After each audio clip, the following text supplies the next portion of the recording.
यकीनन एमआईएम से अब मेरा कोई नाता नहीं रहा और मैं कांग्रेस में आ गया हूं।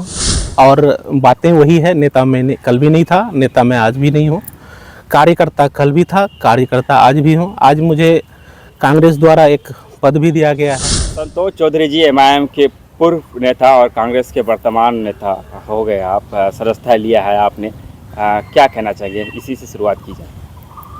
बहुत बहुत शुक्रिया आपका, आपके चैनल का। और यकीनन एमआईएम से अब मेरा कोई नाता नहीं रहा और मैं कांग्रेस में आ गया हूं। और बातें वही है, नेता मैं कल भी नहीं था, नेता मैं आज भी नहीं हूं, कार्यकर्ता कल भी था, कार्यकर्ता आज भी हूं। आज मुझे कांग्रेस द्वारा एक पद भी दिया गया है और वो है जिला मीडिया प्रभारी का। मैं एक कार्यकर्ता के तौर पर अनवरत जिस तरह से मैं पिछली पार्टी में काम कर रहा था, इसी तरह से आगे काम करता रहूँगा। एमआईएम छोड़ने की वजह क्या रही? एमआईएम छोड़ने की वजह अगर बात करें तो मैं अभी फ़िलहाल सबसे पहले तो मैं ये कहना चाहता हूँ कि कांग्रेस पार्टी को मैं धन्यवाद देना चाहता हूँ। मैं धन्यवाद देना चाहता हूँ हमारे नेता जावेद साहब को, मैं धन्यवाद देना चाहता हूँ उनके तमाम हमारे जो उस पार्टी में हमारे दोस्त लोग हैं, उन तमाम दोस्तों को मैं धन्यवाद देना चाहता हूँ, पूरे संगठन को, कि मुझे उन्होंने स्थान दिया, मुझे इस लायक समझा, इसके लिए मैं उनको धन्यवाद देना चाहता हूँ। रहा सवाल कि मैं पिछली पार्टी को क्यों छोड़ा, देखिए मौजूदा दौर जो हिंदुस्तान के हालात हैं और किसी से छुपी नहीं है कि क्या हालात हैं, ऐसी स्थिति में जहाँ हम भारतीय जनता पार्टी जैसी पार्टी से मुकाबला कर रहे हैं, तो हमें ये ज़रूर देखना होगा, होमवर्क करना होगा कि हम किस तरह की लड़ाई लड़ना चाह रहे हैं। हमको तय करना होगा। हम भारतीय जनता पार्टी का नकल करना चाहते हैं कि अगर वो एक पंथ समुदाय को लेके जाना चाहते हैं तो हम भी एक पंथ समुदाय को लेके जाना चाहेंगे, तो संतोष चौधरी जैसे लोगों की जगह नहीं बनती है। ये तो राजनीतिक कारण हुए, लेकिन खास करके उस संगठन में जिस तरह से हम लोगों ने मेहनत करके उस संगठन को खड़ा किया था, मैं अपने ऊपर पूरा श्रेय नहीं लेना चाहता हूं कि मैंने ही किया, लेकिन मैं हिस्सा रहा हूं जैसा भी हुआ है शुरुआत के दिनों से अभी तक। और जो मैं माहौल वहाँ बनाना चाह रहा था, इवन अगर कोई साथी लोग अगर कुछ उस तरह से बातें भी करते थे, तो मैं प्रयास करता था कि एक प्योरिटी आए और एक समझदारी वाली बातें हों। कोई भी इस तरह की बातें ना करें कि किसी भी पंथ समुदाय को तकलीफ हो। मेरा कहना यह है कि आप किसी समुदाय के हित में काम करें, लेकिन ऐसी कोई बातें ना करें कि किसी भी समुदाय को तकलीफ हो, चाहे वो कोई भी हो। मोहब्बत के साथ अगर आप ये जंग नहीं लड़ सकते तो मेरे ख्याल से मौजूदा दौर पर आप कहीं टिक नहीं पाएंगे। तथापि अंदरूनी कुछ मसले हैं, मैं अभी इस वक्त उनको सार्वजनिक नहीं करना चाहूँगा, जो व्यक्तिगत कुछ कारण होते हैं।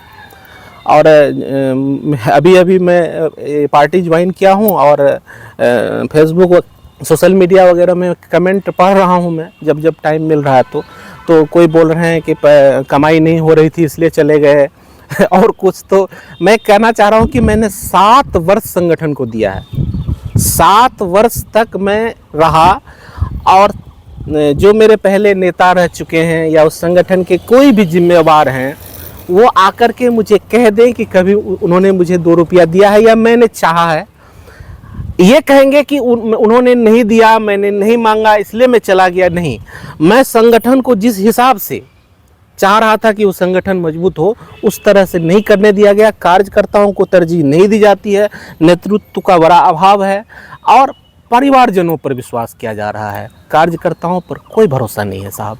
यही कारण रहा है मेरा उस पार्टी को छोड़ देने। जबकि चुनाव के बहुत कम समय रह चुके हैं और ऐसे में 26 तारीख को हम लोग फिर से मौका मिलेगा, इंतखाब करेंगे नए सांसद का। कांग्रेस का दामन थमाया आपने, जाहिर सी बात है कि आप मेहनत कांग्रेस के लिए करेंगे। जी जी। क्या लगता है कांग्रेस अपनी डूबती नैया किशनगंज में बचा पाएगी देश के साथ साथ? देखिए, देश के हालात के बारे में बात हो गई और कहेंगे कि कांग्रेस की हालत ऐसी, अगर आप कहेंगे कि बहुत कमज़ोर है, तो मैं कहूँगा कि कांग्रेस की हालत कमज़ोर नहीं है, हालत देश की कमज़ोर है। आप चाहे आप अर्थव्यवस्था को देखें, जो भी देखें, तो कांग्रेस पार्टी, खास करके कांग्रेस की तो ये ज़मीन है, किशनगंज में। 2019 में भी हम लोग जिस तरह की लड़ाई लड़ रहे थे, इसी तरह से ये कहा गया था कि नहीं हम लोग फतह हासिल कर लेंगे, लेकिन जीत तो कांग्रेस की हुई, क्योंकि यहाँ के मतदाता खास करके जो बुजुर्ग लोग हैं, मैं उन लोगों से प्रभावित हुआ हूँ। मैं समझाते समझाते खुद समझ गया कि नहीं, वो जो कह रहे हैं बिल्कुल सही कह रहे हैं कि अमन और शांति के अलावा कुछ नहीं हम कर सकते। देश में भी अभी इस बार के जो हालात हैं, आप कहेंगे कि मोदी लहर है तो आता है, सभी का अपना एक समय आता है। रामायण में रावण का भी एक प्रकरण है, और बड़े विद्वान थे रावण, और उनका भी एक पिकावर था जब उन्होंने तीनों लोकों पर शासन कर लिया था। उन्होंने इंद्र पर शासन कर लिया, उन्होंने तमाम ग्रहों पर कब्जा कर लिया, लेकिन एक वक्त आया कि एक वनवासी राम, जंगल में उनको कोई व्यक्ति नहीं मिला जो सेना हो सके, तो उन्होंने बंदरों का सेना खड़ा करके रावण जैसे शक्तिशाली को परास्त किया।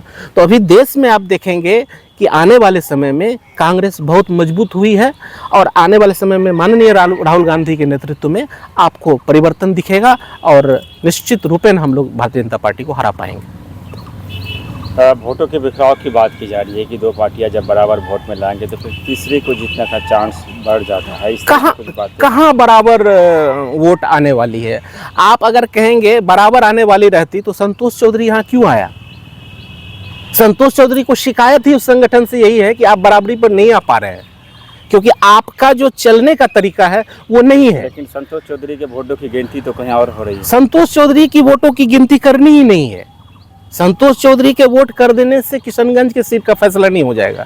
यहाँ पर किशनगंज का फैसला संतोष चौधरी के दोस्तों के वोटों से होगा, और संतोष चौधरी को गाइड करने वाला यही संतोष चौधरी के दोस्त लोग हैं, जिन्होंने, यही बुजुर्ग लोग हैं, यही किशनगंज के माता पिता लोग हैं, यही चाचा चाची लोग हैं, जिन्होंने कन्विंस किया कि संतोष चौधरी तुम्हारा सोच अगर इतना अच्छा है तो तुम किसी ऐसी पार्टी में क्या कर रहे हो जहां तुम अपने हिसाब से उस संगठन को सजा भी नहीं पा रहे हो। आप जहां से आते हैं और जहां से आप बिलोंग करते हैं, चाहे वो क्षेत्र की बात हो या फिर रिलीजन की बात हो, समझाने में कामयाब हो पाएंगे आपकी कांग्रेस की जो नीतियाँ? कांग्रेस के लिए समझाने की जरूरत नहीं है। कांग्रेस प्रत्येक दिल में बसती है, और ऐसा हजार संतोष चौधरी अगर हजारों पार्टियों में काम कर लेना तो किशनगंज की जनता से कांग्रेस के जो प्रेम है कांग्रेस के प्रति वो मिटा नहीं सकता। कांग्रेस में आए हैं, कुछ देर यहाँ रुकेंगे या फिर उसका मुँह अगर भंग वगैरह? 7 साल अगर MIM में टिका हूँ तो अभी बड़ी बातें नहीं करूंगा। जीत हार के लिए नहीं आया हूं। संतोष चौधरी के आ जाने से कोई हार नहीं जाएंगे, या संतोष चौधरी के आने से कोई जीत नहीं जाएंगे। संतोष चौधरी एक अलग लड़ाई लड़ रहा है। ये जो तानाशाही प्रवृत्ति है उसके खिलाफ लड़ाई है संतोष चौधरी की, और ये संतोष चौधरी को नेता बनना है इसलिए लड़ाई नहीं लड़ रहा हूँ। भोगा हूँ, इस जमीन पर रह करके भेदभाव झेला हूँ। अगर यहाँ के 80 लोगों ने झेला है तो 20 लोगों में होते हुए संतोष चौधरी ने उस भेदभाव को झेला है। इसी के खिलाफ तो लड़ाई लड़ने आया हूँ, और लड़ रहा हूँ, आगे लड़ूंगा। क्या मैसेज देना चाहेंगे किशनगंज की आवाम तक?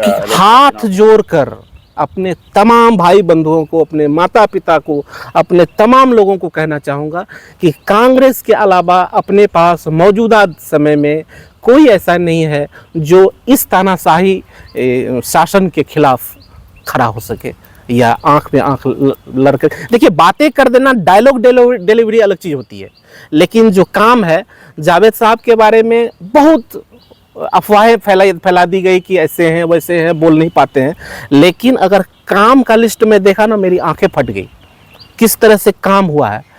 जावेद साहब के बारे में ये भी कहा जा रहा है कि वो क्षेत्र में नहीं रहते हैं। आप जिस नेता को, अगर चंद लोग जो हमारे दोस्त लोग हैं, हमारे मासूम दोस्त लोग हैं, जो ये समझते हैं कि क़यादत के नाम पर हम किसी नेता को जिता देंगे और वो हमारे लिए लड़ेंगे, तो मैं उनको कहना चाहता हूँ, आप अगर उनको भी जिताएंगे ना, वो भी जब संसद तक पहुँच जाएंगे तो इतने वक्त नहीं दे पाएंगे कि आपके गाँव घूमेंगे। सांसद को हम जिताते ही हैं कि पार्लियामेंट में जाकर के बात करें, और जावेद साहब ने पिछले 5 साल में जितना उनको बोलना था उससे ज़्यादा बोल चुके हैं, जितना काम लाना था उससे ज़्यादा लेकर के आए हैं। इकलौते बिहार के सांसद होते हुए भी अगर आप आंकड़ा उठा करके देखेंगे तो किशनगंज में सबसे ज़्यादा काम लेकर के वो आए हैं। हमें यही तो चाहिए। बहुत बहुत शुक्रिया आपका।